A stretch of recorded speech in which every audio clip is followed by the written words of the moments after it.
So in this segment, we're going to be talking about this interview Faisal Islam did with Douglas Murray, who is, I think he's the leader of the Conservative Party in Scotland, and he gives some pretty bad answers here.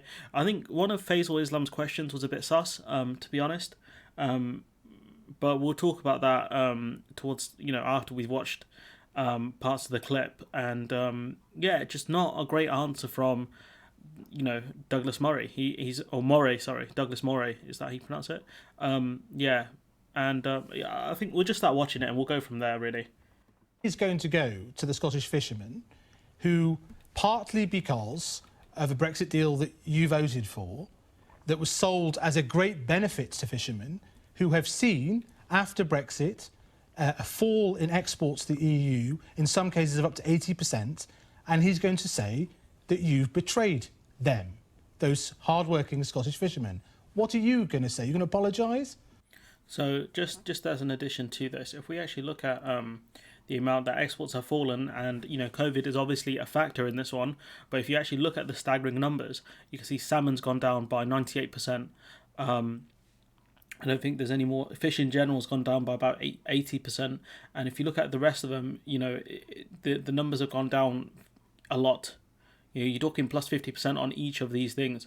And so, part of this will be down to COVID. I think whiskey and maybe cheese would be down to COVID.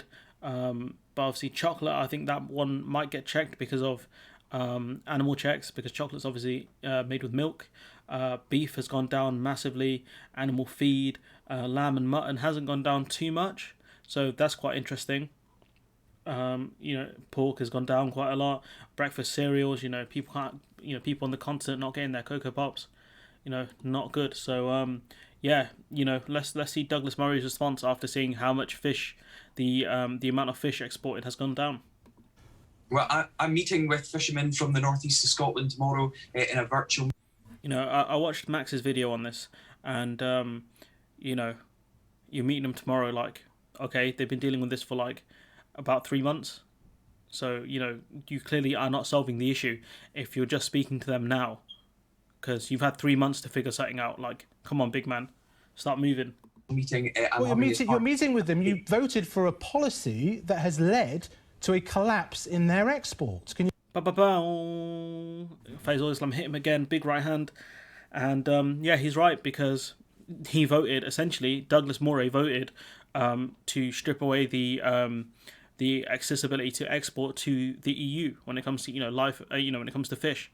So that's a big right hand there from Faisal Islam. Can you acknowledge that? The answer is no, but go on. Well, I've said we need the compensation scheme, which is why I welcome the UK They don't government. want compensation. They want to sell their fish to their markets, Mr. Ross. And the thing is, right, Conservatives are always like, oh, that's socialism, more socialism.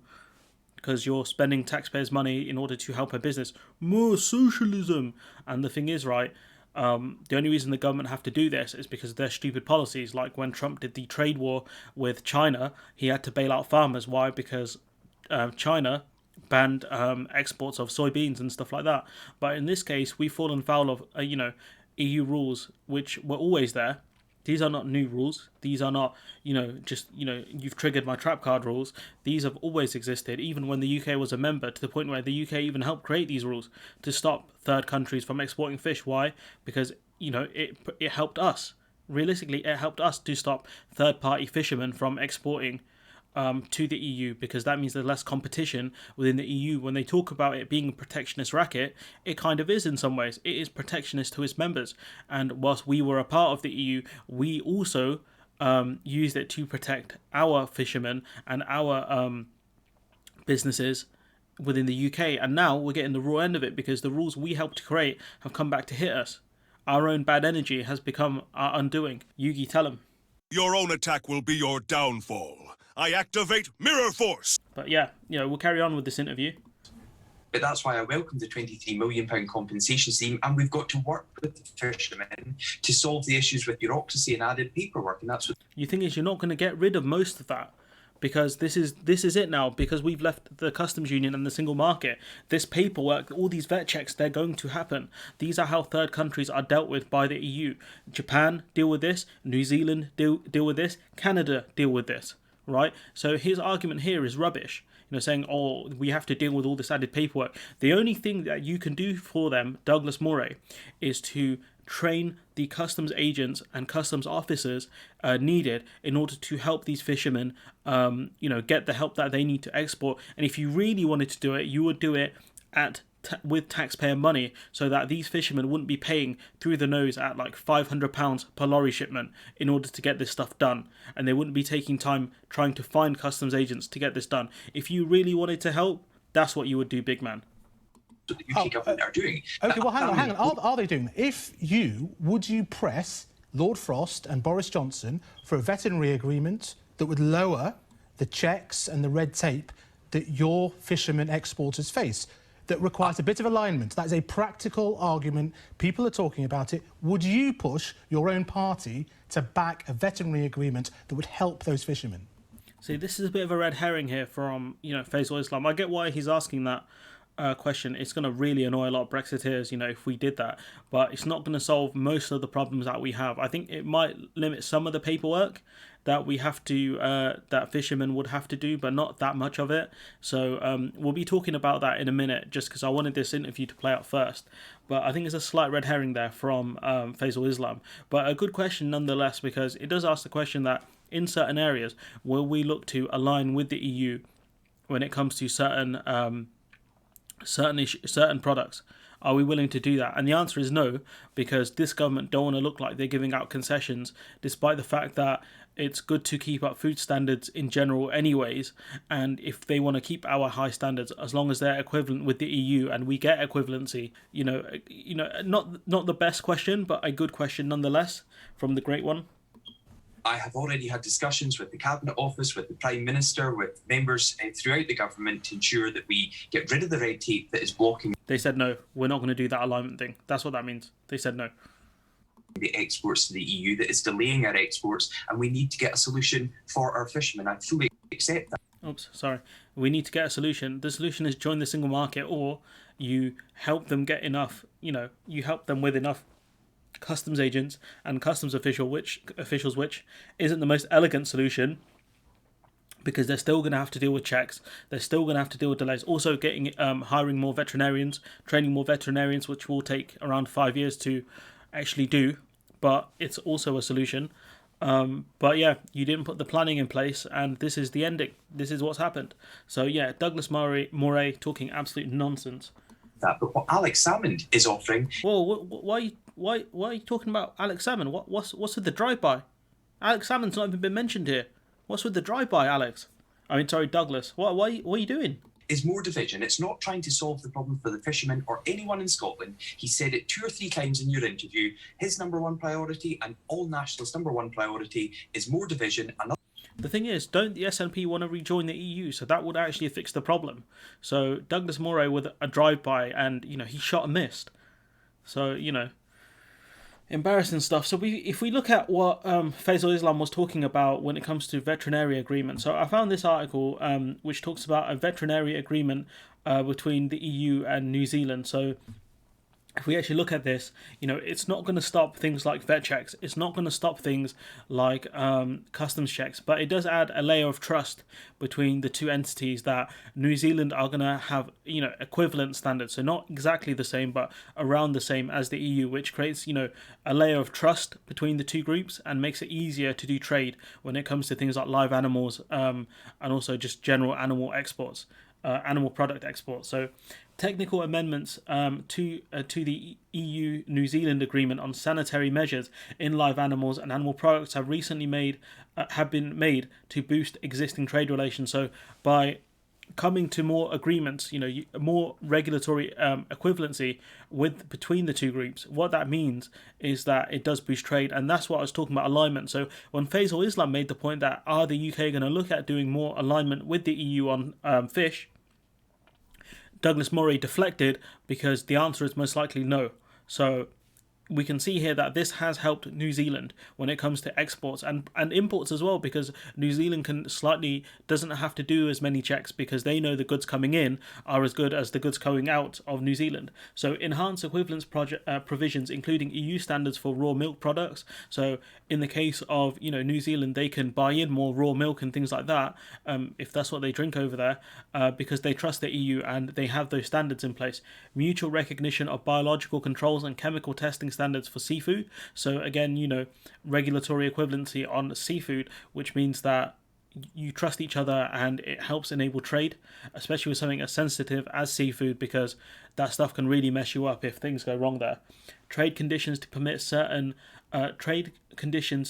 trade in certain products with agreed treatments during disease outbreaks. So if a disease does happen, break out between, say, in cows or whatever, that they've already agreed how they're going to deal with it and how they're going to contain the situation. So that means that they're not going to lie and try and cover it up. They will be open, most likely, and honest to deal with it. Reduce physical inspection rates on products. So what that's going to do is really help exports and imports of live animal products, because they've reduced the physical inspections, and those are the things that are time consuming, because you need to get veterinarians out there to actually check, and the only way you can actually do that, reduce the checks, is by working with each other and having equivalent standards. Resumption of fresh pig exports to New Zealand, and simplified certification and a move to electronic certification in 2016. So what that means, it further enables the two groups to do trade. Why? Because they're aligning with each other, and that means that they can simplify the certification process because that trust is already there. They're not going to check for things like what are they called, GMOs and things like that, because they don't need to, because they know neither group is going to use that. So I hope that makes sense to people. And it talks about worth 427 million euros in 2014. EU agricultural exports to New Zealand have increased with a 20% annual average over the last 5 years. So what this is telling you is that alignment between these two groups has been a great thing for both groups, and that EU is New Zealand's largest source of imported goods and services. That despite the fact that the EU is all the way over here and New Zealand is all the way down here. New Zealand is New Zealand's biggest import market is from the EU, which is quite crazy considering how far the two entities are from each other. But it does show you how far regulatory alignment goes between two groups who have high standards. Because you can't trust a lot of the countries near you. Why? Because they don't have the same standards as you, and you don't want to import lesser products, because that gives exporters in other countries a competitive edge over the farmers within your own country. So, Faisal Islam's question was interesting because I did a lot of reading on this stuff, but at the same time, it was a bit of a red herring. And the fact that New Zealand is the biggest importer. It's hard to phrase it, but New Zealand's biggest import market is from the EU. I hope I phrased that correctly. That what I'm trying to say is that New Zealand's biggest trading partner is the EU, or in terms of imports. Someone will comment. It all makes sense, trust me. And this is without them even having a trade agreement with each other. They don't have a proper formal, FTA, free trade agreement. And still, this is the case that because of these high standards and this regulatory alignment, these two entities can do trade with each other at scale, despite the fact that New Zealand is on the other side of the planet. And so if the UK, move in that direction to help, farmers and fishermen, it can help, but it won't be the end all and be all, because the UK are moving from a place of de-alignment and tighter restrictions, whilst New Zealand are moving to a place of more alignment and less restrictions, which helps exports and imports. I hope this is making sense. There's a lot more information on this thing, on the EU website about, changes that are happening, and equivalency and all this sort of stuff here. So if you want to read these things, I'll link them below. But we saw the falling numbers from the UK, and it's not just down to COVID. And I did see this article from the government, which is just embarrassing because it doesn't acknowledge the actual issues with exports to the EU from fishermen. This is really bad from the UK, because as we've mentioned in previous videos, the UK has to acknowledge there's a problem and then has to set up agencies that can deal with it, whether that's from the private sector or the public sector. That we have to do these two things. We have to acknowledge the problem and then create agencies and have experts that can help companies deal with it. So the article from the government says the coronavirus pandemic has led to the closure of critical markets, and this has been exacerbated by issues by exporters at the border. So what they're saying is COVID is the big problem and that Brexit is the minor problem, when I'm telling you Brexit is the major problem and COVID is the minor problem. Why? Because we've seen trade from EU countries dip slightly depending on the country. Some countries have gone up, some countries have gone down. Okay? And that depends on the country, the exports, etc. You know, we've seen trade between the Republic of Ireland and Northern Ireland go up because these two entities are more reliant on each other now. So this first statement that I've highlighted from the government is a load of rubbish. It's a load of rubbish, I'm telling you. Okay, while we continue to take steps to beat the virus and work with the sector to resolve export issues. So again, they're blaming the virus. And they're saying, we're trying to work with the sector to resolve the issue. When I've given you the two solutions, I've given you multiple solutions. One is rejoining the single market and the customs union, which we'll never do.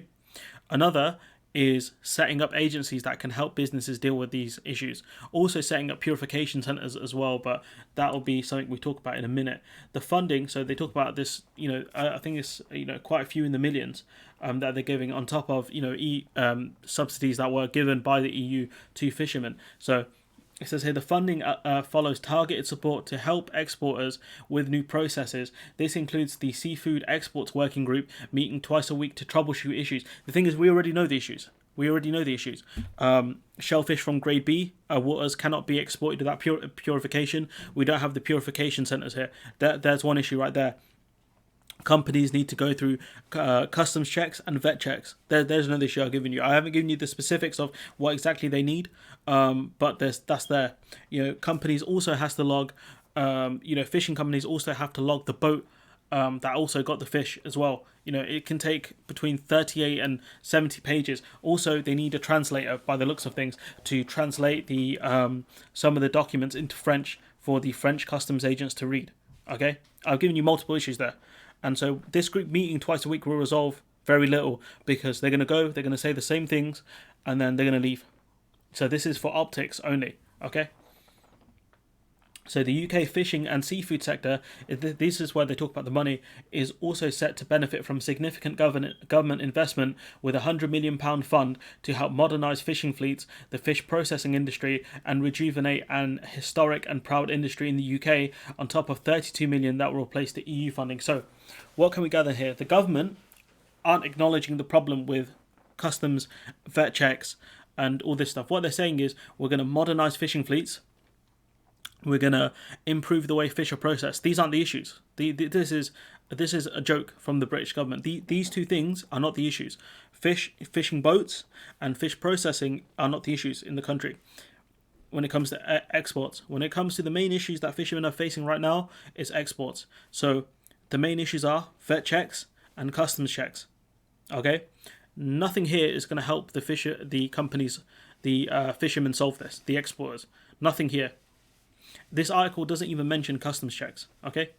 So the government also continues to seek resolution to export issues, including the EU ban on the import of Class B live bivalve mollusks, stupid word, and will explore further ways producers can continue to export this valuable seafood. That's not going to happen without purification. You have to set up purification centres within the UK. The issue is the shellfish after purification don't last too long. So you'd have to set up the purification centres in Dover in order to actually solve this. Whether that's going to happen, I don't know. So UK mussels and oysters are highly sought after at home and abroad. Clearly people at home don't eat them too much. That's why we're exporting a lot of it. Okay. The sector has been highly impacted by COVID restrictions and now barriers trade. This is the best bit. This is the pièce de résistance. And now barriers. So the sector has faced COVID restrictions and now barriers to trade imposed by the EU. The EU didn't impose these trades. These were the rules. We knew these were the rules before Brexit. These have been the rules, I think, since the late 2000s. Okay. DEFRA knew the rules way before Brexit in last year. They knew this was the situation. They knew. So to try and take one dig at the EU and say it was the EU that did this. Nah, we knew the rules. We knew by doing the Brexit that we wanted to do, this would be the situation. Okay, so to blame the EU here highlights to you the fact that the government haven't acknowledged the problem, that it was us that left the single market, the customs union, and the EU. We lost our seat. We left it. So now to blame the EU for decisions that we have made is stupid. And again, I'm going to prove to you that this article doesn't actually mention customs.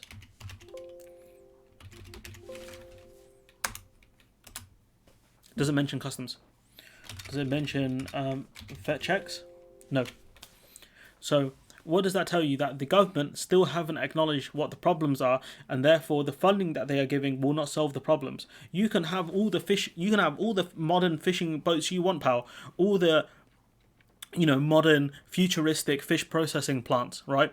But if your fishing plants don't deal with purification, if your fishing plants don't have customs agents and customs officers and the help that fishermen and exporters need, you're wasting taxpayers' money. Well, I don't know what more to tell you. You got this fraud over here talking absolute nonsense. You've got Boris Johnson, the big fraud, talking absolute nonsense. And the simple fact is, even if we do get this alignment thing that he's talking about when it comes to fish and and safety, the thing that he mentions it here, veterinarian agreement, even if we get that, it's not going to solve most of the issues we have. It may reduce some of the physical checks needed, but it's not going to resolve the main issue, which is paperwork and vet checks. Things need to be authorised. The amount of paperwork you need, the amount of administrators you need. So look, I know I've rambled quite a bit in this video because there was a lot of new stuff I've had to read upon and a lot of things I've had to make sense in my own mind before I tell you. I hope this video had made sense. The main points of this video are that the government haven't acknowledged the problem. This guy here, Douglas Moray, refuses to acknowledge the issue properly. New Zealand have got this veterinary agreement that Faisal Islam mentioned, but that doesn't solve all of the issues there between New Zealand and the EU, but it does help them trade more. And as these two entities, New Zealand and the EU, come closer to alignment and equivalency, it enables them to continue to trade more, to import and export more. It makes it easier. Whilst on the other hand, the UK have gone for de-alignment. So not only are we looking at potential deregulation in certain sectors, even if we don't do that, if we are not granted equivalency, it makes it much harder for us to export, and that looks like the model we're going for. Not to mention the fact that the things that we want to export, we can't do because of EU rules that have existed for a long time now. Because we knew these things already. DEFRA knew these things already, as mentioned in a previous video, but the thing is, they didn't say anything because the government stopped them. Boris Johnson stopped them. Why? Because it would go against his political message. So I'm going to leave it there. I've rambled on for a long time. Hopefully I've got everything right and it made sense. Let me know what you think in the comments below. Like, comment, share, subscribe, and hopefully I'll see you in the next one.